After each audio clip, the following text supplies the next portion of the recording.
Os reinos se abalam, os povos se curvam, as bocas se abrem, as mãos se levantam pra dizer que tu és o rei. Pra dizer que tu és o rei, Senhor. Pra dizer que tu és o Senhor.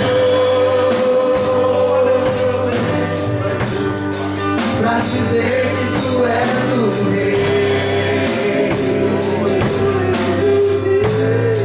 Pra dizer que tu és o Senhor.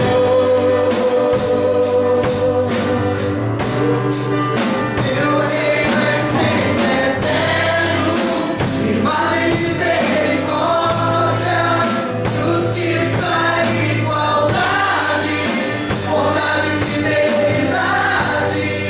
A tua igreja te adora. A tua igreja te adora. A tua igreja te adora. A tua igreja te adora. Você pode aplaudir ao Senhor. Ele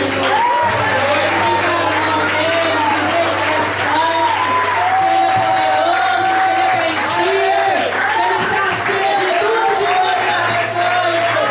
Louvado e engrandecido seja o nome do Senhor. Aleluia, Jesus. Glória a Deus.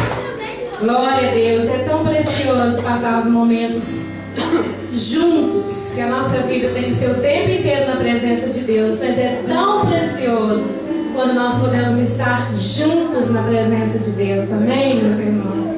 Louvado seja o nome do Senhor. Dá um abraço nesse irmão que está do seu lado. Diga, irmão, você é muito precioso. Muito precioso. Diga, eu te abençoo em nome de Jesus. Amém? Você pode dar mais um aplauso ao Senhor, dizendo quanto Ele é precioso na sua vida. Glória a Deus, aleluia. Livro de Neemias, capítulo 1. Livro de Neemias, capítulo 1, versículo 1 ao 4. As palavras de Neemias, filho de Acalias, no mês de Quisleu, no ano 20º, estando eu na cidadela de Suzã, veio Anani, um de meus irmãos, com alguns de Judá. Então lhe perguntei pelos judeus que escaparam e que não foram levados para o exílio e acerca de Jerusalém. Disseram os restantes que não foram levados para o exílio e se acham lá na província, estão em grande miséria e desprezo. Os muros de Jerusalém estão derribados e as suas portas queimadas. Tendo eu ouvido essas palavras, assentei-me e chorei, e lamentei por alguns dias, e estive jejuando e orando perante o Deus dos céus. Coloque a Bíblia na altura do seu coração. Nós temos tanto que agradecer ao Senhor. Eu não sei se você já parou para refletir que são 12 domingos já. Nós estaremos 13 domingos ministrando sobre restauração.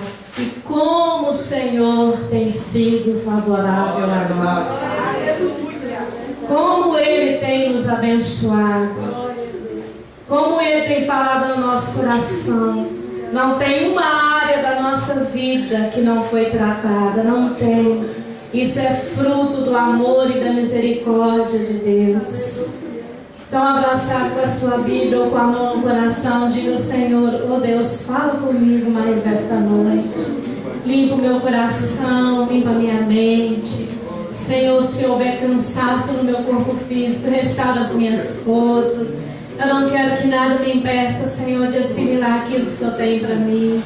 Oh Deus, toma, Senhor, as nossas vidas, nossa mente, nosso coração. Ó Espírito Santo, é tão gostoso estar num culto tão cheio da Tua presença, onde o Senhor está se movendo com tanta facilidade e liberdade. Por isso, Senhor, queremos Te dar mais liberdade ainda. para falar ao nosso coração através da tua santa palavra. E que teu nome seja glorificado neste lugar, Senhor. Que teu nome seja exaltado neste lugar. Que o teu nome seja honrado, Senhor. Que tu esteja acima de tudo e todas as coisas neste lugar.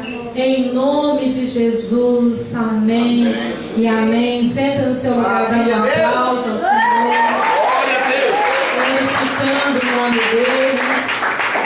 Exaltando o nome do Senhor. É muita responsabilidade falar sobre o que o Senhor vai ministrar ao nosso coração nessa noite. Muito temor mesmo, que eu me coloco como instrumento dele nesta noite. Essa porta, a porta oriental. Essa porta, de todas as portas, era a primeira a ser aberta todos os dias. Bem de manhãzinha, porque ela tinha uma primeira... Olha aqui para mim, gente. Ela tinha uma primeira função, que era a função de anunciar o fim da noite e o início do dia. Por quê? Porque ela dava de frente para onde o sol nascia, no Oriente. Daí se origina o nome Porta Oriental. Por isso é esse nome, Porta Oriental. Era o lugar onde o sol nascia. E só isso aí já é profético. Porque a palavra de Deus, um dos nomes que a palavra de Deus dá para o Senhor Jesus é de Sol da Justiça. E todos os dias ele tem que nascer no nosso coração. Todos os dias. Assim como as misericórdias dele se renovam a cada manhã na nossa vida, assim a vida dele em nós tem que ser evidenciada todos os dias, sem pausa. Por essa porta também, alguns séculos depois, Jesus passava para entrar no templo para adorar. E ele retornava por esta porta também e se dirigia ao Monte das Oliveiras para orar ao Senhor. E um dia nesse trajeto, os discípulos tão entusiasmados, tão empolgados, não com a presença de Deus, mas com uma estrutura humana, eles chegaram para Jesus bem empolgados e disseram assim: Jesus, olha que maravilha! Olha a estrutura dessa construção. Eles estavam falando do templo onde Jesus orava. Olha que coisa maravilhosa! E era magnífico mesmo. Era majestoso mesmo. Porque diz a história que das menores pedras que foram colocadas nessa construção, algumas chegavam a pesar 5 toneladas. Então era algo bem majestoso mesmo.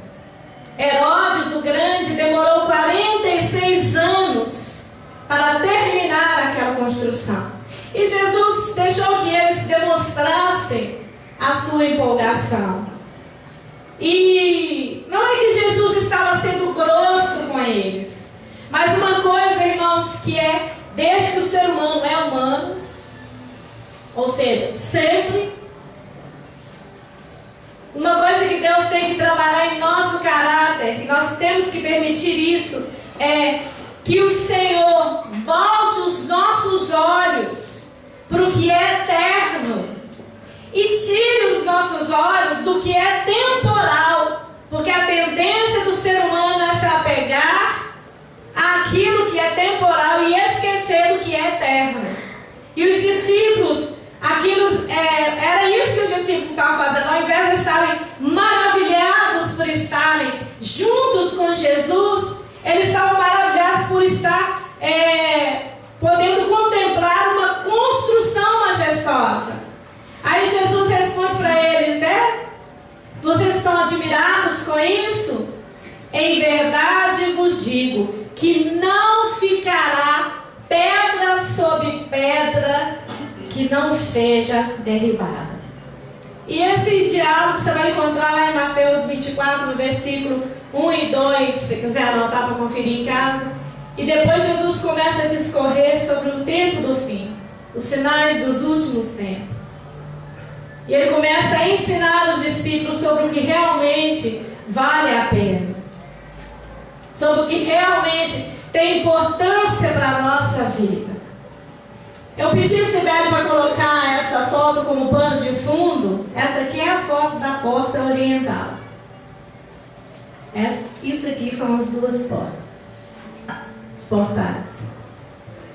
Na realidade, isso aí que a gente vê hoje não é a construção que foi feita no tempo de Jesus. Por detrás dessas muralhas, quando a gente vê, tem muito bem retratado aqui, ó. Esse templo, isso aqui são as muralhas. Esse aqui não é o templo onde Jesus orava. Essas construções não pertencem ao tempo de Jesus. Porque na realidade, no ano 70 da era cristã, houve uma guerra, houve uma rebelião dos judeus. Eles ficaram muito revoltados com as perseguições, com as coisas que estavam acontecendo. Sempre tem, como as nossas passeatas hoje em dia. E Roma quis abafar essa rebelião. Então o que eles fizeram? O exército romano cercou toda a cidade de Jerusalém e sitiou toda a cidade para abafar aquela rebelião. E isso durou muito tempo. No fim desse impasse, o que aconteceu? Roma venceu. Roma prevaleceu. E o que aconteceu com esses judeus revoltosos? Muitos morreram, alguns foram presos e muitos se dispersaram. A cidade de Jerusalém foi completamente destruída. Presta atenção, esse talvez o início seja um pouquinho enfadonho, mas vai valer a pena, irmãos.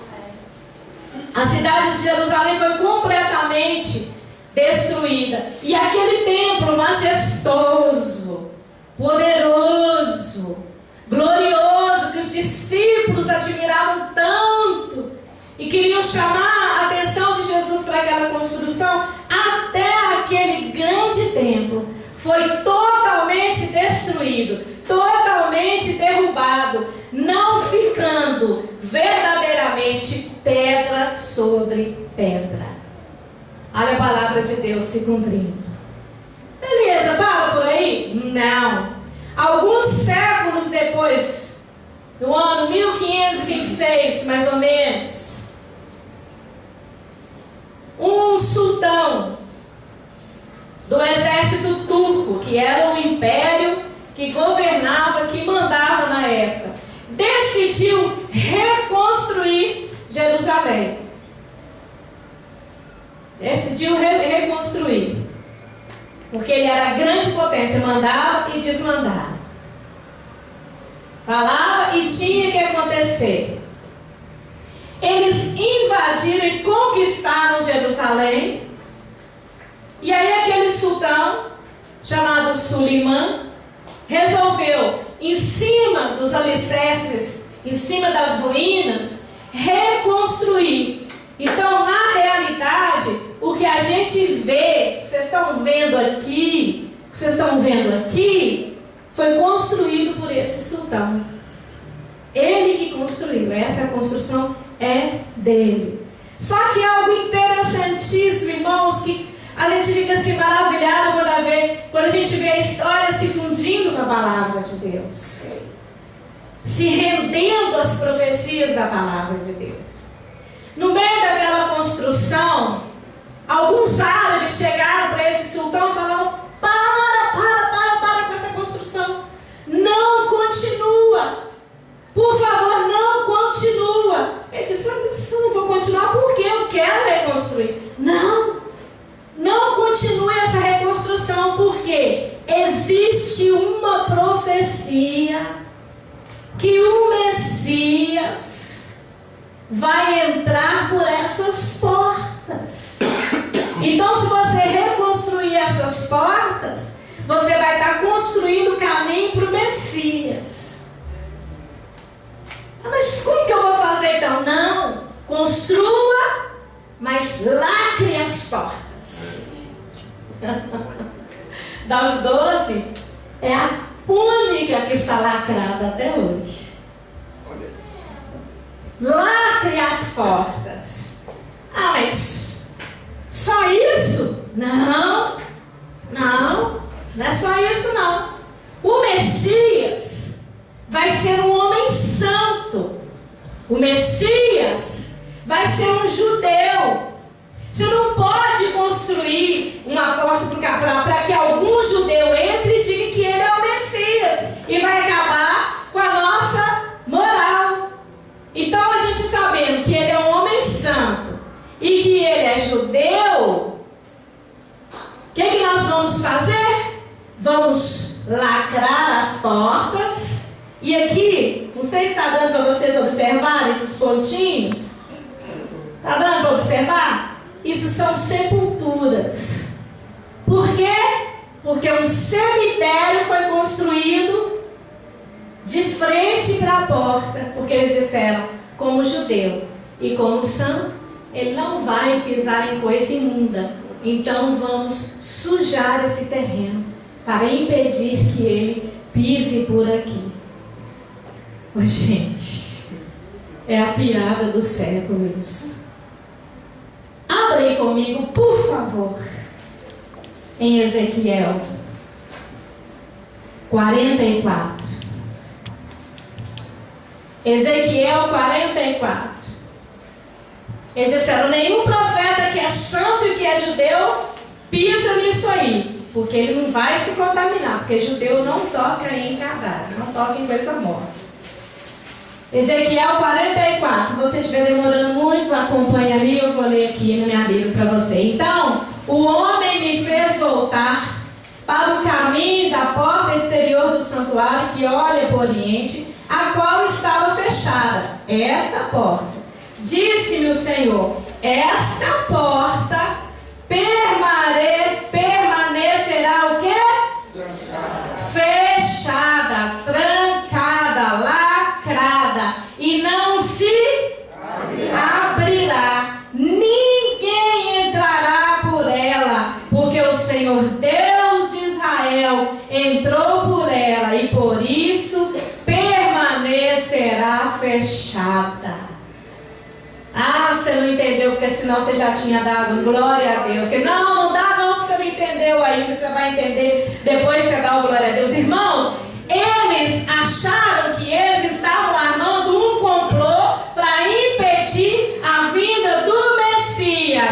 Quando lacre a porta, construam um cemitério, só que em Ezequiel já estava escrito que a porta seria edificada, mas permaneceria fechada, porque Jesus passou por ela um dia, e eu quero te dizer que esta porta simboliza a volta de Jesus, e por ela ele vai entrar novamente. É por isso que ela está fechada. Não foi ordem do sultão Soleiman nem dos seus conselheiros, foi ordem do céu. É aquela historinha que a gente sempre conta aqui no altar. Quando Deus manda, até o capeta tem que obedecer. Amém? Aplauda ao Senhor e glorifique o nome dele. Que coisa gloriosa, que coisa gostosa para a gente aprender. Suleimã, sem saber da palavra de Deus, sem ler a Bíblia, sem ter conhecimento algum, achando que estava fazendo uma muralha, achando que estava fazendo um impedimento, estava fazendo se cumprir esta gloriosa e santa palavra de Deus. Mas aí você me pergunta assim, tá, pastor, e aí? Quando é que essa porta vai se abrir? Quando é então que essa porta vai se abrir? Ela vai se abrir, querida, exatamente na volta de Jesus. A Bíblia diz que ele abrirá um caminho num vale. Vamos ler isso? Zacarias, essas coisas têm que ser ditas e têm que ser lidas. Zacarias, capítulo 14, do versículo 1 ao 15, 1 ao 5. Eis que vem o dia do Senhor, em que os teus despojos se repartirão no meio de ti. Porque eu ajuntarei todas as nações para a peleja contra Jerusalém, e a cidade será tomada, e as casas serão saqueadas, e as mulheres forçadas. Metade da cidade sairá para o cativeiro, mas o restante do povo não será expulso da cidade. Então sairá o Senhor e pelejará contra essas nações, como pelejou no dia da batalha. Naquele dia estarão os seus pés sobre o monte das Oliveiras. Onde, gente? Oliveiras. Monte das Oliveiras, que está onde? Jerusalém. Está de frente de Jerusalém. Para onde? Para onde, gente? O Oriente. Para o Oriente. E para o Ocidente. E haverá ali um vale muito grande. Metade do monte se apartará para o norte e a outra metade para o sul. Vamos ficar por aqui. Adianta fazer cemitério, gente? O que a Bíblia está falando? Que os montes se fenderão, que Ele abrirá um caminho no meio dos vales. Meu Deus. Irmãos, querendo ou não, acreditando ou não, Jesus está às portas. Ele vai voltar para buscar a sua igreja, e nada do que nós fizermos ou deixarmos de fazer vai impedir a trombeta de soar para buscar a sua igreja. É por aí. Nada do que nós fizermos. Se nós olharmos, irmãos, a gente pergunta assim, quando? Ninguém sabe. Mas os sinais estão evidenciados. Tudo aponta para o fim. E restaurar a porta é lembrar que Jesus está voltando e viver o que está escrito em Eclesiastes 9:8, que diz: em todo tempo seja alvas as tuas vestes e nunca falte o óleo sobre a tua cabeça. É viver de maneira como se Jesus fosse voltar hoje, agora. A história diz que os discípulos viviam assim. Qualquer barulho, qualquer advento maior, eles achavam que era Jesus voltando. Eles viviam sempre em oração, sempre vigilantes. Não é como a igreja do século 21 que fica pensando hoje se quer Jesus daqui a um ano. Fica pensando, mas eu tenho que largar isso, eu tenho que largar aquilo. Irmãos, nada que essa vida tenha para nos oferecer é melhor do que o que Deus tem preparado para nós. Nada.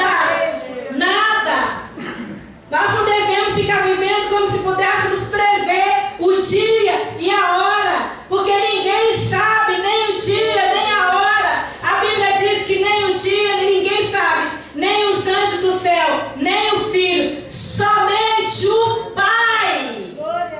Somente o Pai. Mateus 24:36. Ninguém sabe. Não adianta ficar aí com profetada. Nós podemos supor. Nós temos que observar os sinais. Nós temos que observar o relógio profético. Que relógio profético é esse? É a palavra de Deus. Ela vai nos dar indícios. E com isso levar uma vida que Jesus, para nós, possa voltar a qualquer momento, sem problema. Há uns dias atrás eu fiquei um pouquinho triste. Eu não sei se as pessoas não soubessem se expressar, mas eu recebi dessa forma. E eu vejo muito isso. As pessoas, se você for perguntar, as pessoas não querem que Jesus volte. Elas não querem. E se você for perguntar, não são por motivos sérios. Talvez você pense assim, até que olhando dessa forma, não. Elas não querem que Jesus volte por coisas fúteis, coisas bobas. É um sonho que não se realizou. É um parente que ainda não se converteu. E Jesus, não, eu vou explicar no final. Não, uma alma de valor inestimável para Deus. Não é isso. Mas nós não podemos basear a volta de Jesus por aquelas coisas que nós somos apegados, irmãos. Qual que é o papel de nós como igreja que já somos salvos? Pregar a tempo e fora de tempo, orar, jejuar, guerrear pelos nossos, receber promessas, esperar que elas se cumpram, mas não morrer na fé se elas não se cumprirem, porque o nosso alvo tem que ser o céu.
discípulos não tinham medo da morte.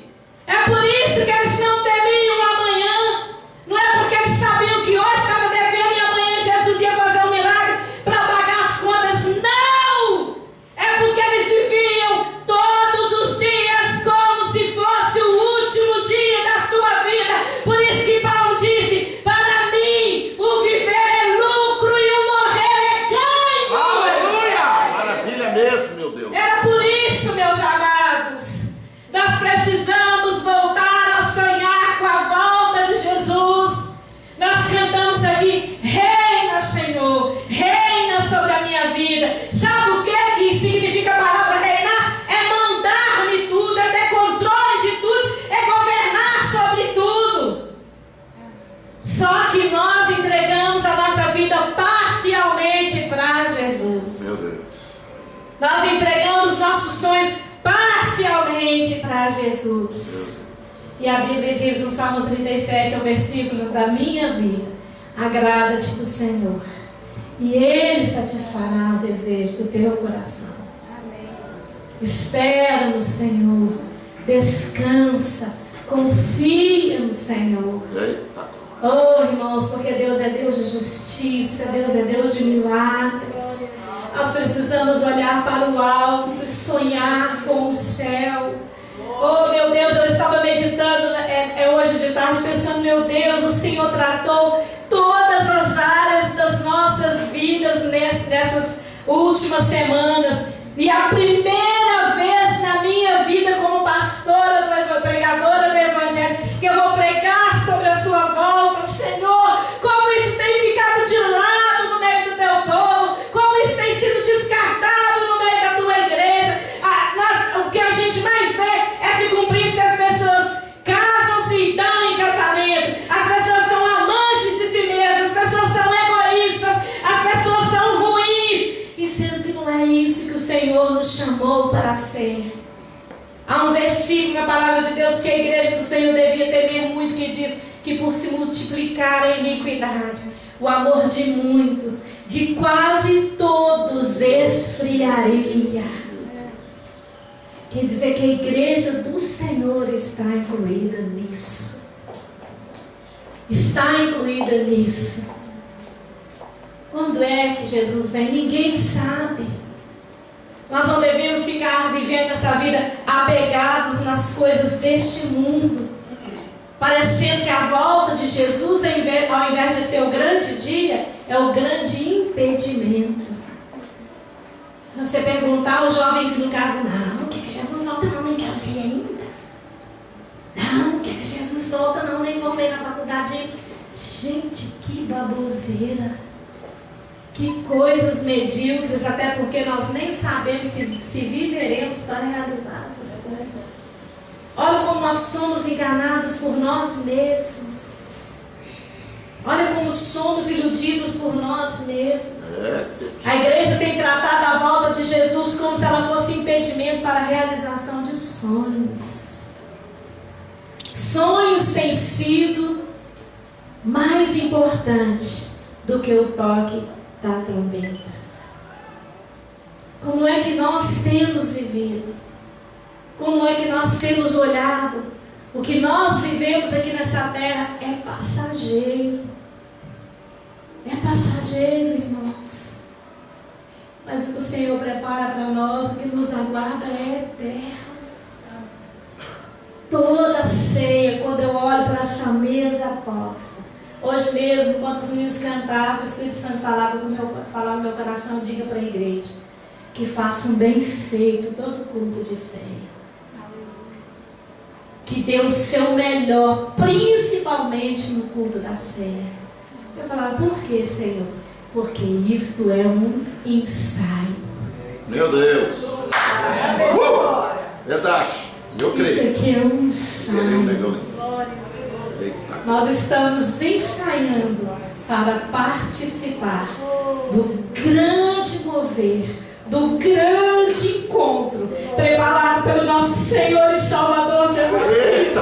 Onde as trombetas vão soar, os portais da glória vão se abrir e a igreja triunfante vai entrar e se assentar e será servida pelo corpo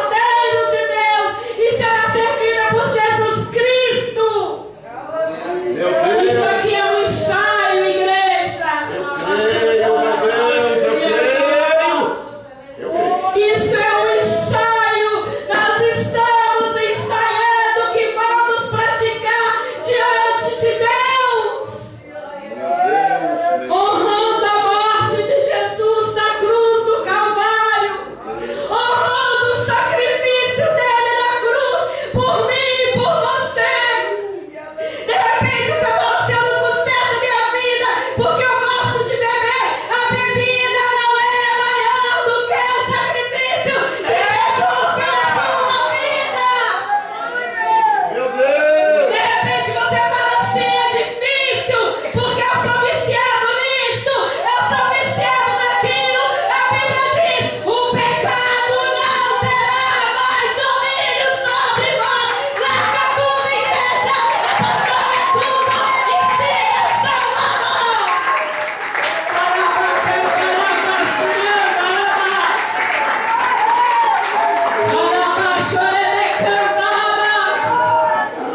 Pastor, eu até quero ficar firme, mas o meu marido é difícil. Difícil foi morrer na cruz do Calvário. O resto você dá conta.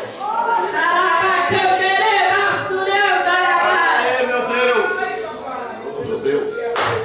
Meu Deus! Coloca pra mim, Sibeli, aquele negócio lá da comunhão, aquela foto que vocês colocam ali. É difícil largar alguma coisa por Jesus? É difícil abandonar alguma coisa por Jesus? Difícil é carregar essa marca. Olha aí! Difícil é carregar essa marca. Isso aqui é difícil, mas ele não olhou a dor, ele não olhou o preço, ele não olhou se você merecia ou deixava de merecer. Ele simplesmente disse: Pai, está consumado. E a Bíblia diz que o Deus se rasgou de alto a baixo para que eu e você tivéssemos livre acesso à presença de Deus. Livre acesso à presença dele.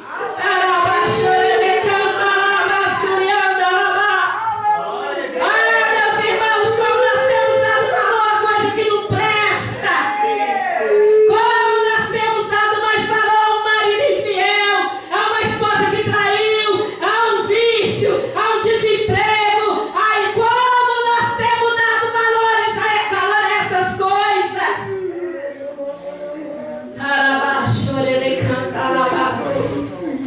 Oh, meu Deus. Oh, Jesus. Alguém me disse uns dias para trás, rindo, né, brincando, disse assim: eu quero ser uma das pessoas, dos 10 mais perseguidos por amor ao Evangelho. É, Jesus, não sabe o que fala, Jesus. Oh, Jesus, embaçou tudo aqui, glória a Deus. Também quer chorar, quer pregar, quer fazer tudo ao mesmo tempo, não dá, né? Os 10 mais perseguidos, fosse pelo menos entre, né, de 1 milhão, que é no meio, né? Que ser os 10. Não sabe o que fala. Eu não tenho essa fé, não, Jesus.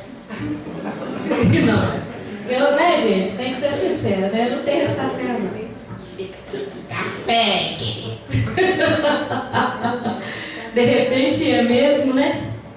Mas quem sabe Deus está levantando um Paulo, né? Um João, né? Um Marcos. Quem sabe Deus está levantando aqui e a gente não sabe, né? Não vão rir, não. Eu só fiquei assim, né? Porque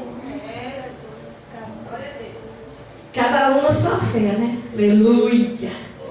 Mas que nós temos dado valor a coisas que não valem nada, nós temos. Nós temos.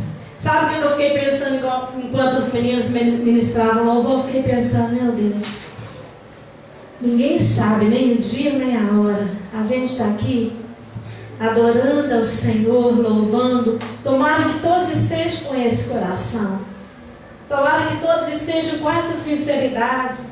Tomara que a briga com o esposo não tenha sido maior do que o glória a Deus que você tem esse momento, essa oportunidade. Hoje eu estava observando tudo, ouvindo o pastor ministrar, eu falei, nossa, uma adoração bem de macho mesmo. Tu és o meu general, tu és o meu escudo, tu és a minha defesa, bem masculina. E eu estava adorando lá embaixo, dizendo, tu és o meu amado. Tu és o meu tesouro. Falei, meu Deus, as nossas diferenças, até na hora do espiritual, é tão interessante. E Deus me chamando a atenção para essas coisas. Tomara que todos estejam aqui nessa noite com este coração. Porque, irmãos, os cultos são a oportunidade de estarmos juntos para nos fortalecermos. É para isso que a igreja serve, irmãos. É para isso que a igreja serve, porque brasa junta não se apaga. Olha aí. Olha aí. Brasa junta, não queira caminhar sozinho não, meu querido. Não queira andar sozinho não, sabe por quê? A trombeta não vai soar chamando, vem Renata, vem Viviane. Não, espera um pouquinho Renata aí, porque eu não sou muito... Não. A trombeta vai soar e vai chamar a noiva. Você podia bem aplaudir a Deus. Vai chamar a noiva. E a noiva é uma só. Diga para o seu irmão, eu sou um com você. Eu sou um com você. Glória a Deus. Fala para ele, nós vamos juntos para o céu. Fala para ele, meu irmão, deixa eu te ensinar uma coisa. Fala com ele assim, crente não morre. Ah, pastora, você ficou doida agora. Não fiquei não, deixa eu explicar. Fala para ele de novo. Irmão, crente não morre. Crente volta para casa. Olha aí.